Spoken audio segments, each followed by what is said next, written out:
ஓம் சாய்ராம். என் அன்பு செல்லமே, என்னுடைய தங்கமே, உன்னை நினைக்கும் பொழுது சில சமயம் அல்ல, முக்காவாசி நிமிடம் எனக்கு பெருமையாக இருக்கும். என்னுடைய குழந்தை எவ்வளவு சுதாரிப்பாக நடந்து கொண்டிருக்கிறது. நான் சொல்லாமலேயே சில விஷயங்கள் முன்பு சொல்லியிருப்பேன்.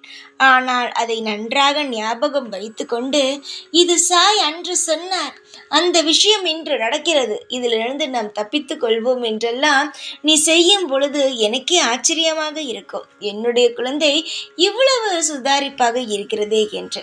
அதுவே சில சமயம் உறவினர்களை பார்த்த உடனேயே அவர்கள் பேசியது அனைத்தையும் மறந்துவிட்டு அவர்களுக்கான விஷயங்களை செய்ய ஆரம்பித்து விடுவாய். அப்பொழுது தோன்றும், இவ்வளவு தெளிவான குழந்தை இவ்வளவு பாசத்திற்கு இயங்குகிறதே என்று. தங்கமே, யார் என்ன பேசினாலும் பரவாயில்லை, வீடு தேடி வந்தவர்களுக்கு நமக்கான முடிந்த உணவை போடுவோம் என்று நினைத்து உன்னுடைய கடமையை செய்கிறாய். எல்லாம் நல்ல விஷயம்தான். ஆனால் யாராக இருந்தாலும் உன்னை காயப்படுத்தி விட்டார்கள் அல்லவா, அவர்களிடம் நீ இவ்வளவு பாசத்தை வைக்க வேண்டும் என்று அவசியம் அல்லவே.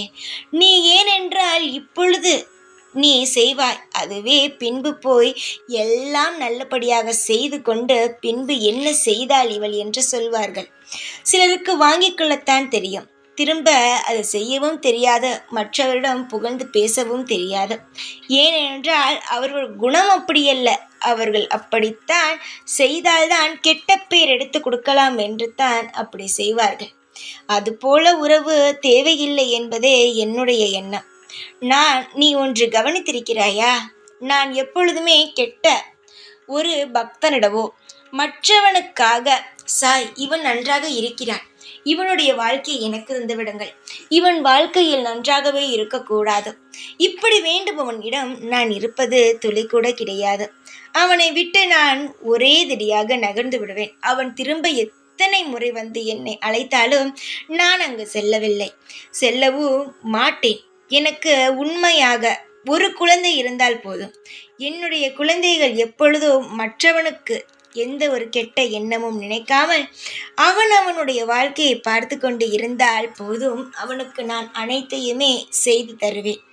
அதுவே என்னுடைய குழந்தை எவ்வளவு பெரிய பக்தனாக இருந்தாலும் சரி, அவன் ஒரு முறை மற்றவனை பற்றி, இவனுக்கு எப்படி இவ்வளவு பெரிய வாழ்க்கை, இவனுடைய வாழ்க்கையை நீங்கள் எனக்கு தந்திருக்கலாம், இவனுடைய வாழ்க்கையை எப்படி வீணாக்குவது, இப்படி ஒரு முறை யோசித்து விட்டான் என்றால் அவனுடைய வாழ்க்கையிலிருந்து நான் முழுமையாகவே நீங்கி விடுவேன். உன்னுடைய வாழ்க்கையில் நீ திருப்தியாக இருக்க வேண்டும் என்றால் நீயாக இரு. உன்னுடைய சகலங்களும் உனக்கு கிடைக்கும்படி நான் செய்கிறேன். நீ என்னுடைய பிள்ளை, உனக்கு அனைத்தும் கிடைக்கும். திருப்தி, நிம்மதி, சந்தோஷம் சகலங்களும் கிடைக்கும். அதனால் யாரிடம் இப்படி இருக்க வேண்டும் என்று பார்த்து பழகு. யார் உன் வீட்டிற்கு வந்தாலும் உன்னால் முடிந்த உணவை போடு. ஆனால் அவர்கள் விரோதியாக இருக்கும் பட்சத்தில் அவர்கள் மீது பாசத்தை மட்டும் வைக்காது. ஏனென்றால் அவர்கள் ஒரு முறை பாசத்தை உனக்கு வேறு மாதிரி காட்டியப்பவே உன்னால் தாங்க முடியவில்லை. உனக்கு யார் உண்மையாக இருக்கிறார்களோ அவரிடம் மட்டும் உண்மையாக இரு. சந்தோஷம் கிடைக்கும், நிம்மதி கிடைக்கும். தேவையில்லாமல் எதையும் பற்றி யோசிக்காமல் அமைதியாக இரு. நான் உனக்காக எப்பொழுதோ கண் விழித்து உன்னை காவல் காத்து கொண்டே இருப்பேன். ஓம் சாய்ராம்.